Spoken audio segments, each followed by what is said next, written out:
Avant, je travaillais dans la couture chez Ted Lapidus. Voilà, place Saint-Germain-des-Prés. Et puis j'allais à Drouot, puisque j'habitais à côté.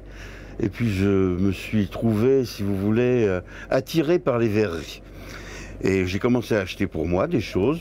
Et j'ai commencé à acheter pour ouvrir une boutique. Et après, je suis arrivé au marché Biron, en vendant toujours des verreries de galets, d'aumes, en ayant des clients typiquement japonais et américains, mais surtout japonais. Ce qui leur plaisait, c'était il y avait des similitudes, surtout grâce à Émile Gallet, qui aimait l'art japonais.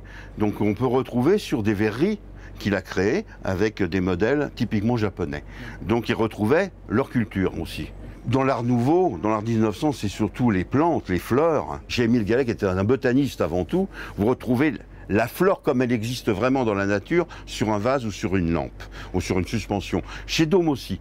Toutes ces fleurs que vous voyez sur les vases, ce sont des fleurs qui existent dans la nature. Après, en 1925, que ce soit dans le verre français Schneider ou Delatte, tout est stylisé. Comme là, vous voyez, ce sont des fleurs stylisées. Ah, moi, j'aime bien le verre. Le verre, c'est-à-dire que de 1900 à 1930, un beau vase art déco de Daume, avec une gravure très épaisse ou quoi, ça j'adore, c'est la matière que j'aime. Un très beau vase à la meule de Gallet, je trouve ça sensuel, je trouve ça très beau. Et un travail à l'acide très profond de Daume en 1930, je trouve ça très beau aussi. Vous avez des petits objets comme ça, si vous voulez, de Gallet qui vont commencer à 300, 350 euros. Voilà, vous pouvez avoir un petit galet à 300, 350 euros. Et puis ça peut monter beaucoup plus haut. Alors je vais vous montrer une chose qui n'est pas courante chez Gallet et qui se vend au Brésil surtout. C'est une baie de Rio. Il n'est pas allé à Rio, il a fait des vases avec la baie de Rio d'après les cartes postales. Alors cette pièce, c'est sans doute le Saint Graal de Gallet qu'il a fait aussi en verrerie.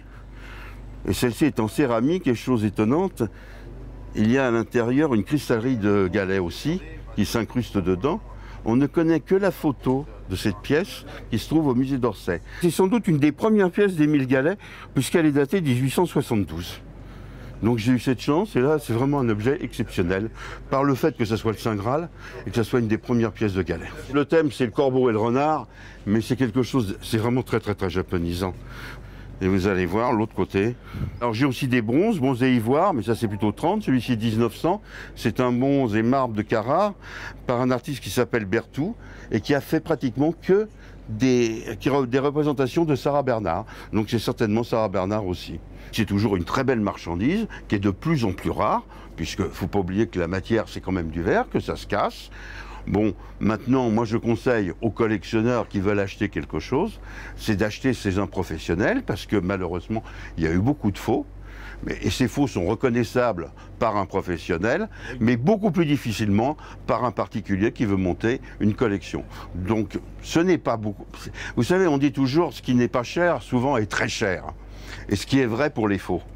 Parce que ça paraît pas cher, mais à la sortie, c'est quand même très cher. Donc je dirais toujours qu'il faut toujours acheter chez un professionnel qui est là depuis très longtemps. Moi, ça va faire 43 ans que je vends de la verrerie. Je ne parle pas spécialement pour moi, je parle aussi pour des collègues qui se trouvent à Biron, qui sont des gens très sérieux. Et là, il n'y a aucun problème. Vous avez une facture, vous avez soit un certificat, une facture, avec l'objet en photo et tout, et vous savez qu'il n'y a aucun problème.